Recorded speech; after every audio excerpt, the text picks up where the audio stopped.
What's up mga idol, mga ka-Ice Master, magandang araw at kumusta kayo? Sa pag-uusapan natin ngayon, yung laging nireklamo ng mga Casimero haters. Tingnan mga haters, haters na nga kayo, mareklamo pa kayo masyado. Timbang daw at resistensya ni Alas kasi nga itong promoter niyang Iyakin nagsalita na wala daw ng disiplina si Cuadro Alas. At ganito daw, walang resistensya, dapat daw matapos ng maga. Bakit ngayon mo lang sinabi yan? Dapat sinabi mo noon, nung hawak mo pa siya. Hipokrito ka ba? Diba? Pero ang pag-uusapan natin ngayon, hindi siya mga idol. Ang pag-uusapan natin ngayon, yung timbang at resistensya ni Alas. Kasi, yung mga haters kasi, papalit-palit ng ano yun pang-asar Kapag walang laban si Alas, sinasabi, laos na yan, laos na, hindi na magkakaroon ng laban yan. Kapag may laban na naman si Alas, timbang, baka naman mag-overweight.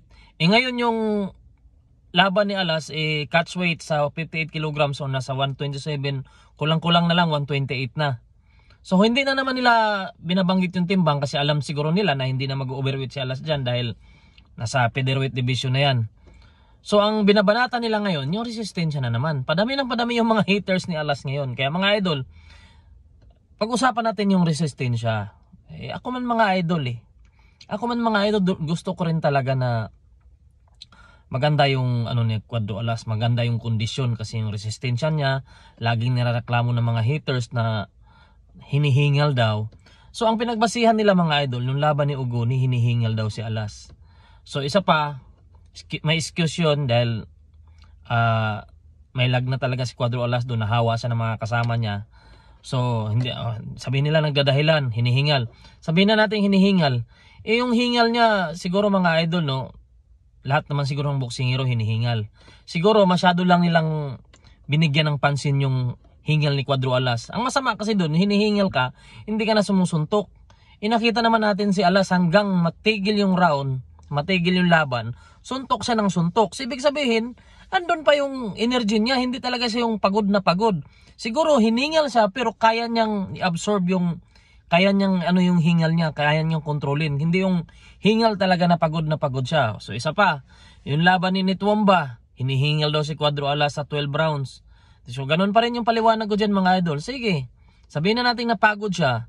Pero nandun pa rin naman yung activity niya. Diba? Hindi naman nawala yung suntok niya. Nagkataon lang na matibay si Nituamba. Nakita naman natin.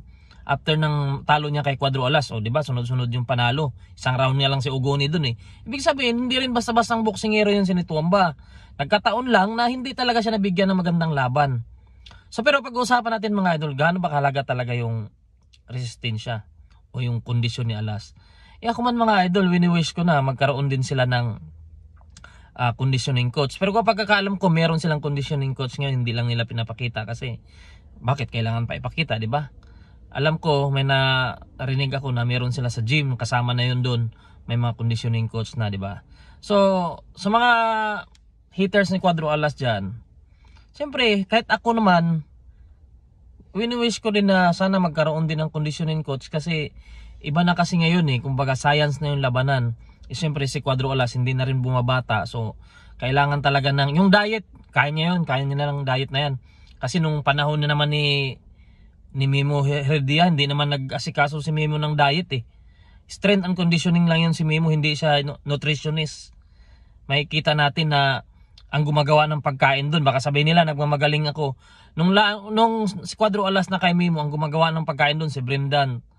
Nakapokus talaga yun si Memo sa sa katawan, mga muscle, di ba? So tingin ko yung diet ni Cuadro Alas kaya naman yan.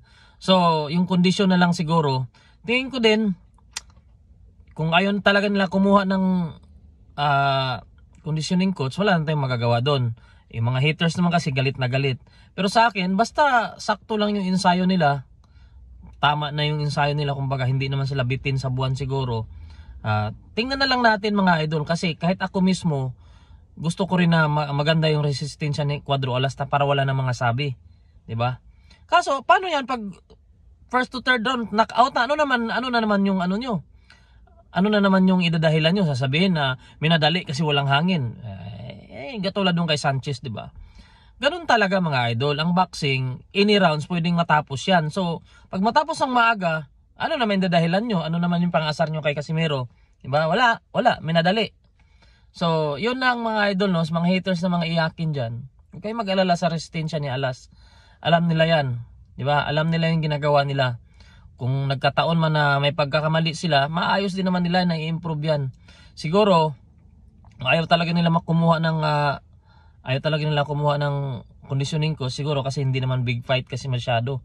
Siyempre pag may conditioning coach, masyadong mahal yung bayad. Tingin ko naman, baka sabihin naman nagtitipid. Hindi naman sa nagtitipid yan. Kumbaga hindi naman bigatin talaga yung kalaban. Tune up fight nga lang sabi nyo, di ba? Bakit kailangan kumuha ng mga bigating conditioning coach? Ganun din naman kayo sa MP Boys di ba? Sino mga conditioning coach doon? Di ba wala din naman? Kasi nga, pipitsogi lang din yung mga kalaban. So, siyempre, kung inuwing makaharap o siniri, siyempre, ibang usapan yun mga idol. Kaya, ako mismo, gusto kong magkaroon din ng conditioning coach si Alas. Pero, sa mga dyan, tiwala pa rin naman ako kahit sila lang sa ngayon.